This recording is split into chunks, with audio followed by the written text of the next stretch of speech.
We have a triple header on Saturday across two platforms, mediums, however the hell you want to put it. Showtime and HBO are competing once again for our attention.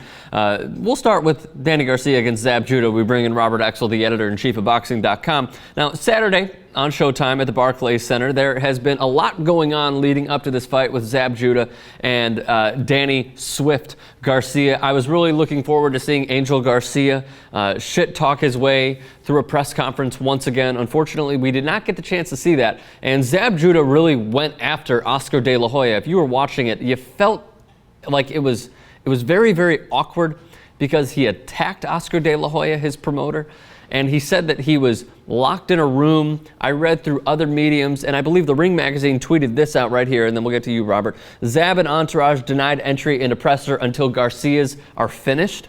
Why? I don't know. Out of anything, it'll help you build up the fight instead of taking some of the sizzle away from it. Have you ever seen, granted, boxing is weird in so many different ways, and we've seen so many weird things go on throughout the years. Have you ever seen anything like this, Robert? Oh, this is a new one. This is a new wrinkle, but there has been a lot of bad blood between Team Judah and Team Garcia.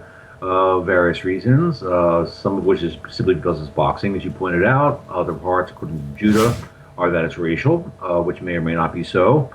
But they Guantanamo'd Judah. They basically isolated him, presumably at the behest of the Garcias, and if not at the Garcias' behest, I mean at the behest of Golden Boy, because they didn't want some sort of unsightly display. But of course, an unsightly display is exactly what they got yesterday. Let's start with the champion. Danny Garcia, the younger champion, 25 years old, 25-0, 16 knockouts.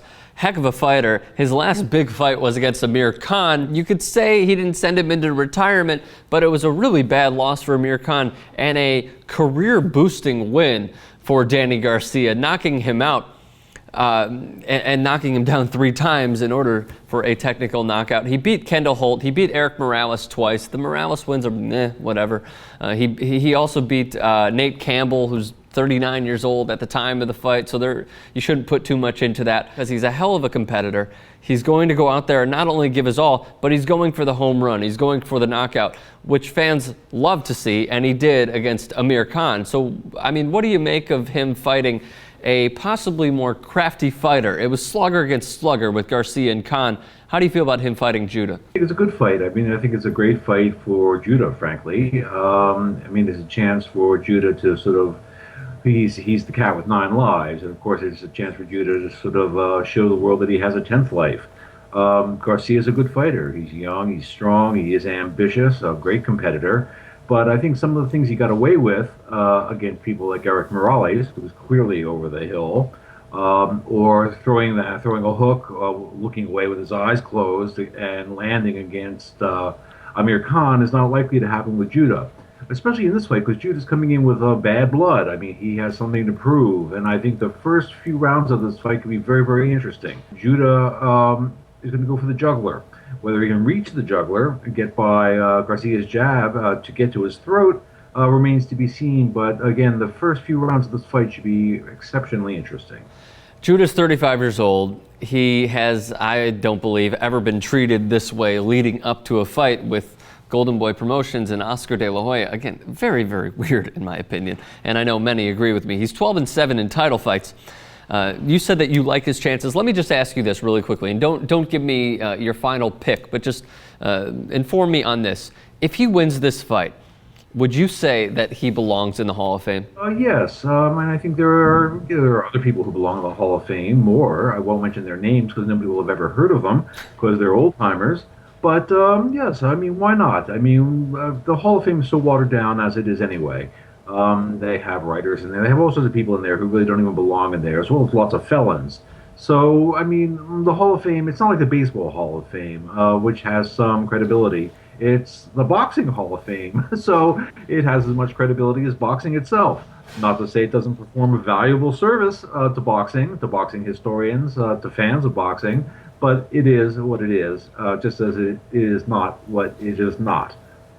The simple equation, Robert, that a lot of people like to assess is that, well, you know, Amir Khan beat Zab Judah in a fight that many people, I don't remember if you did, I believe I said so, that he checked out of. It may have been a low blow. It may have been a good punch. Judah thought it was a low blow. It seems like he could have got up. He did not. He lost in 5 rounds, I believe, to Amir Khan.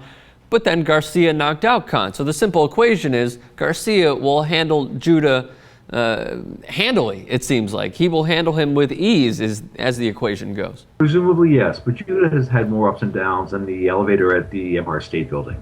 There's no counting Judah out. In addition, Judah has reinvented himself from being a sort of a black Israelite to being a born-again Christian. He's cleaned up his act on a personal level enormously, and I think he's cleaned up his act professionally as well. So your equation is a sound one, but again, it's boxing. Boxing is a sport of 1 + 1 = 3, and 3 in this instance is really a knockout punch. And any fighter on any given night can knock out any other given fighter, and we don't know that that's going to happen, but it is a possibility. As you said, Judah seems to be the cat with 9 lives, 35 years old. He's won multiple belts. He even had Floyd Mayweather on the ropes, and Mayweather came back and won that fight. That could have been the biggest win of his career, obviously. So let's get your final prediction here very quickly. Who do you like in this fight on Saturday at the Barclays Center on Showtime? I have to go with Danny Garcia. As much as I am fond of Judah, in many ways, I think Garcia's got youth. I think he's got strength. I think he's a hungrier fighter. I think he survives the early onslaught of Judah, takes control of the fight in the middle rounds, and I think they stop it either by technical or legitimate KO in the 10th. So I'm surprised that you said Danny Garcia because, in the beginning of our interview, it sounded like that you were leaning towards Zab Judah being the craftier fighter, getting in and getting out, avoiding the power punches. But I agree with you. I believe Danny Garcia will win this one as well.